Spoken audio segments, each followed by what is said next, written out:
लोकसभा निवडणुकीच्या प्रचारासाठी प्रत्येक पक्षाने त्यांच्या स्टार प्रचारकांची यादी जाहीर केली होती। त्याचाच भाग म्हणून महाराष्ट्रातही भाजपने स्टार प्रचारकांची यादी जाहीर केली होती। त्यामध्ये सहयोगी पक्षांचे प्रमुख व महाराष्ट्राचे मुख्यमंत्री एकनाथ शिंदे व उपमुख्यमंत्री अजित पवार यांच्या नावांचाही या स्टार प्रचारकांच्या यादीत समावेश केला होता। परंतु आता भाजपच्या स्टार प्रचारकांच्या यादीतून शिंदे व अजित पवार यांचं नाव काढण्यात आले। भाजपकडून त्यांची नावे का काढण्यात आली, यामागचं नेमकं कारण काय, हेच आपण या व्हिडिओतून पाहणार आहोत। नमस्कार, मी प्रतीक्षा ननावरे आणि तुम्ही पाहताय फॉर द पीपल न्यूज। पुढे जाण्यापूर्वी आपल्या चॅनलला सबस्क्राइब करा, लाईक व फॉलो करा। पोस्ट ग्रॅज्युएट डिग्री कोर्सच्या माध्यमातून परिपूर्ण राजकीय नेतृत्व घडवणारं भारतातील पहिलं institute MIT school of government presents जागर लोकशाहीचा। निवडणुकीच्या मैदानात उतरलेल्या आपल्या उमेदवाराचा जोरदार प्रचार करण्यासाठी राज्यात सर्व पक्षाकडून स्टार प्रचारकांच्या नावांची यादी जाहीर करण्यात आली होती। भाजपने देखील पंतप्रधान नरेंद्र मोदी यांच्या नेतृत्वातील 40 स्टार प्रचारकांची यादी निवडणूक आयोगाला दिली होती।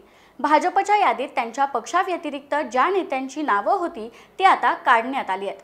भाजपच्या स्टार प्रचारकांच्या यादीवर आणि शिवसेनेच्या स्टार प्रचारकांच्या यादीवर राष्ट्रवादी शरदचंद्र पवार पक्षाने आक्षेप घेतला होता। लोकप्रतिनिधी अधिनियमाच्या कलम 77चं हे उल्लंघन असल्याचं पवार गटाने म्हटलं होतं। दोन्ही राजकीय पक्षांनी स्टार प्रचारकांच्या यादीत इतर नेत्यांचा समावेश केला आहे। त्यावर निवडणूक आयोगाने भाजपला पत्र पाठवून उत्तर मागितलं। एखादा राजकीय पक्ष इतर पक्षांच्या नेत्यांची नावे आपल्या स्टार प्रचारकांच्या यादीत घेऊ शकत नसल्याचं निवडणूक आयोगाने या पत्रात म्हटलंय।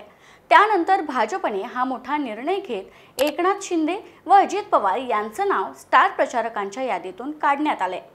जेव्हा भाजपकडून 40 स्टार प्रचारकांची यादी जाहीर झाली होती त्यावेळी भाजपचे राष्ट्रीय महासचिव अरुण सिंह यांनी निवडणूक आयोगाला एक पत्रही दिलं होतं। त्यामध्ये जोपर्यंत सुधारित यादी पाठवत नाही तोपर्यंत ही यादी महाराष्ट्रासाठी 4थ्या आणि 5व्या टप्प्यातील लोकसभा निवडणुकीसाठी वैध मानली जाऊ शकते असं नमूद करण्यात आलं होतं। लोकसभा निवडणुकीची रणधुमाळी आता जोरदार सुरू झाली आहे। 19 एप्रिल ते 20 मे या 5 टप्प्यात महाराष्ट्रातील 48 लोकसभा मतदारसंघात मतदान होणार आहे। त्यामुळे येणाऱ्या लोकसभेच्या निवडणुकीच्या पार्श्वभूमीवर वेगवेगळ्या घडामोडी पाहायला मिळत आहेत। त्यात आता राष्ट्रवादी काँग्रेस शरदचंद्र पवार पक्षाने घेतलेल्या या आक्षेपानं लक्ष वेधून घेतलंय। तुम्हाला याविषयी काय वाटतं, तुमचं मत कमेंट बॉक्समध्ये कळवा। व्हिडिओ आवडल्यास लाईक करा आणि अशाच आणखी नवनवीन व्हिडिओसाठी फॉर द पीपल न्यूजला सबस्क्राइब करायला विसरू नका। धन्यवाद।